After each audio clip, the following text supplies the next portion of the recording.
Moje iskustvo sa kockanjem, sa žutim odvjetnikom od Josipa, bivšeg Bušimira. Pa da vidimo. Kockanje. Najbolji način za zarađivanje novaca. Kada bi se šalili i u današnjem videu reći ću vam svoje mišljenje o kockanju prema svojem iskustvu. Prvi put kada sam ušao u kockarnicu je bilo kada smo ja i dva frenda kupovali pića za novu godinu i kada smo sve kupili, jedan frend je rekao ajmo u kockarnicu. I mi pa aj. Koliko si imao godina? Koliko si imao godina, Bušimire? Šalim se, nebitno je. Mislim, nije nebitno, moraš da budeš punoletan, ali ono... Verovatno jesi, ako si mogao da se kockaš. Godinu i kada smo sve kupili, jedan frend je rekao ajmo u kockarnicu. I mi pa aj. I odemo mi, svako da po 10 kuna, mi to ubacimo u aparat i izgubimo. Drugi put opet stavimo svi po 10 kuna i ono potrefi nas dojemo 60 kuna i ja kažem ajmo dizat. Jest da ćemo biti na nuli, ali bar nećemo biti u minusu. I oni ti meni šta ćemo dizat 60 kuna? Ah, to džavelje prokletstvo u kocki. Tako je bilo i kada sam se kladio na nogometne utakmice, ja dobijem 100 kuna pa mi uvijek kažu pa šta što dizat čovječe 100 kuna? Problem je u tome što ja ne znam koliko je kuna. Ali, u svakom slučaju, grešku koju svi koji se kockaju prave, to sam pričao i u svom videu o kockanju, link u deskripciji, ali ljudi se kockaju sa parama koje imaju u nadi da će da osvoje više. Ne. Ti kada se kockaš sa parama, ti računaš da si ti te pare izgubio već. Pre nego što si saznao rezultat, pre nego što si saznao da li si dobio još ili si izgubio, ti već se pomiriš sa činjenicom da si izgubio. Ako ti je žao da izgubiš te pare, onda ne bi trebalo da se kockaš. U tome je stvar. 100 kuna je 13 evra. Dobro, okej, otprilike sada mi je jasno.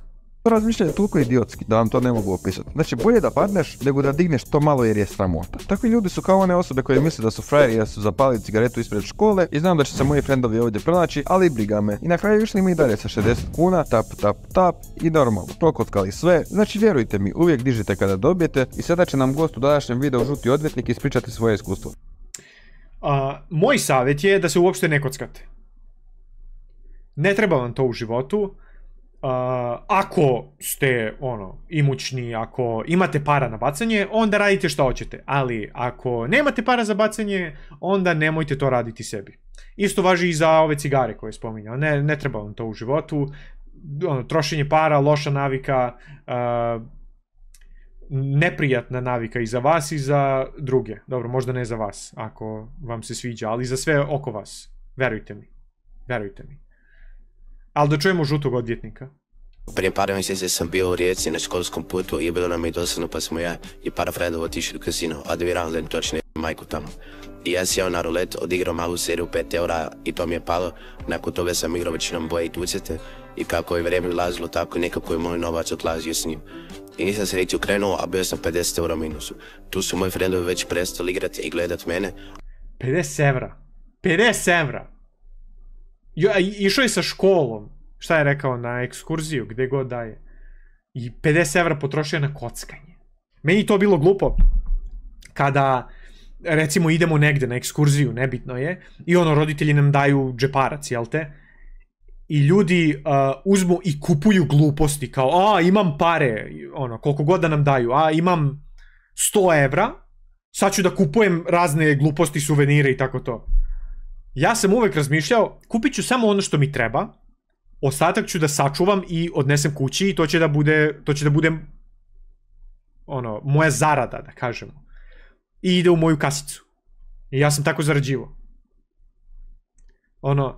Odem na pripreme sa klubom, ponesemo, svako ponese po 300 evra. Svi vrate možda 50 evra. Ja vratim 200 evra. A ja sam se zaklao da ću plus izaći van. Ja sam kod sebe tad imao još 150 eura. Ja stavim 150 na crnu. Kad ono pade crna mi glava, crna mi mama, koliko se ljuti na mene. A mene moj fredovi ismijali do kraja života. Tad se skužio zašto se kaže da je kocka porez na budale. Dobro si rekao, mislim, nadam se da si naučio životnu lekciju iz toga. Ali znate kako se kaže, sutra je moj dan. Znači Ne. Dobro, dobro. Moguće biti u profitu od kocke, ako odeš prvi put, dobiješ i više se nikad ne vratiš. No ko će tako postupiti? Gotovo nitko. Šta mislite, da li bi se Isus obogatio kada bi išao u kladionicu? Pa mislim da bi. Daj, šuti, Patrik, to nije točno.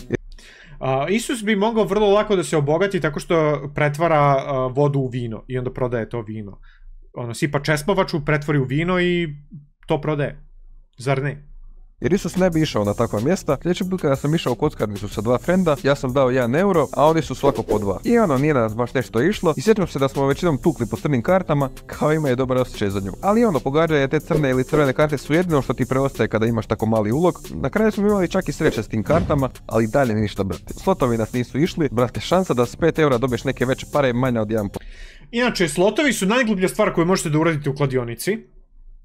Zato što to nije na sreću, to je dizajnirano da izgubiš. Tu i tamo se desi nekad da se nešto dobije, ali mnogo je veće šanse da izgubiš, tako da to je bacanje para, doslovno. Ako ideš na, šta ja znam, na Eins ili poker ili tako nešto, to je već druga stvar, zato što je, tu je potreban neki skill, neka veština, malo znanje i možeš da dobiš, ne mogu tek tako da te zeznu. Ako znaš kako se igraju te igre, možeš i da osvojiš pare. Ali, malo ko zna to da igra. Tako da moj savjet je, nemojte uopšte idite u kladionicu, ne gubite, ne trošite pare na te gluposti. Da li bi bio drugi ukus vina u odnosu na kvalitet vode? Pa, jel ti to sumnjaš u Isusa? Ti meni hoćeš da kažeš da Isus ne bi mogao da napravi ukusno vino? Šalim se, nemam pojma. Da li bi vino zadržalo sve što je bilo u vodi? Da li bi vino bilo puno hlora onda? Mislim, on može da pročisti tu vodu, kroz filter da je pusti i onda da pretvori u vino. Vino je skuplje od vode. Pogotovo sa česme. Mislim, možeš ti doći do 20 eura, ali problem je u tome što su gotovo svi pokretna govna, samo hoću još. Ne razumijem ljude koji su navučeni na kocku, zapravo svi mi imamo svoje poruke, hehehe. Ali nije mi jasno zašto se svi lože na te slotove i znaju da će... Pa, zato što, zbog ovoga što sam objasnio, znači, ljudi razmišljaju, vide nekoga ko se obogatio na taj način i kao, pa možda mogu i ja. I onda, kao što je žuti odvjetnik rekao, sutra je moj dan. Kao, ok, sad sam možda izgubio, ali i sledeća je moja. Ok, sad sam možda izgubio, ali sledeća je moja. Ako stanem, onda ću samo da izgubim pare. Ne smem da stanem, zato što onog trenutka kada sam stao, ja sam izgubio pare. Zbog toga moram da nastavim. I tako nastaju ovisnici od kocke. Zbog toga to ne treba započinjati, ne treba uopšte trošiti vreme i novac na takve stvari. A vreme je novac, tako da ne treba trošiti novac na takve stvari. Će izgubiti i dalje igraju. To je kada svojim razumom ne možete pobijediti svoje emocije. Čuo sam da u kazinu nema prozora i satova zato da ljudi gube pojama u vremenu. Da, ja mislim da je to tačno. To smo čuli od onog lika u videu o kockanju. Nemaš prozore, dizajniran je tako da ideš u krug, sve je šareno da ti kao, kako da bude napad stimulanasa. Otprilike. Sve je dizajnirano protiv tebe. Tako da, mani se toga. To je vrlo moguće. Nemate pojma koliko sam puta vidio neka likove 40 godina u kasinu, brat ponese sandvič i kolu i boli njega briga. A se mnogi klade preko interneta, ali to kockanje na internetu nikad neće zamijeniti kockanje uživo, jer jednostavno nije to. Da, gotovo svi streameri promoviraju kocku, ne znam, danas je 90% ljudi spremno prodati svoj obraz za pare, ja se nadam ako ikad narastem sa brojkama, da se neću prodati za novac. Mislim, realno lagano je to. Streamaš 3-4 sata dnevno, zarađuješ 2-3 tisuće eura mjesečno, ali zamisli da jedna osoba upropasti svoj život zbog tebe.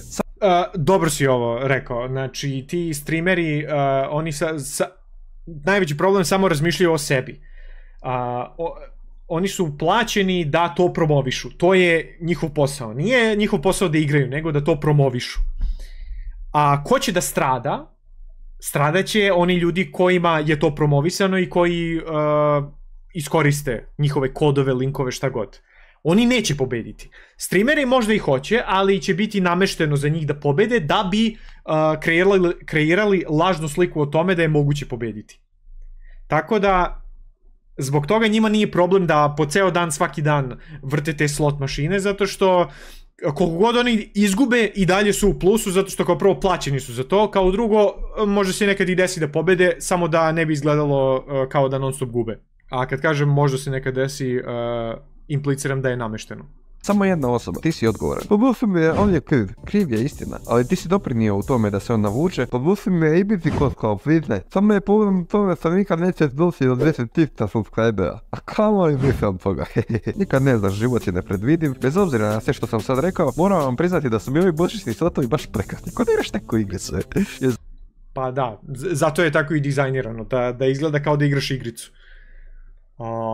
U stvari, u suštini jeste igrica, ali nije zabavna. Zamisli tako kad ti na Božiću zove božićne slotove, joj, predor. I sam streamaš i kockaš bez brige. Kako bi to bio lijep Božić. Bufi mi je, da mojete napadaju. Ok, ozbiljimo se. Uglavnom kocka je po meni zabava za bogate, ali to je potpuno nepotrebno, tako da ne mogu više zaraditi novce od kockanja, to svi već znate i da, to je to. Ok, dobar zaključak na kraju. Manjite se kocke, ne možete zaraditi pare od toga, ni ne pokušavajte. Fino.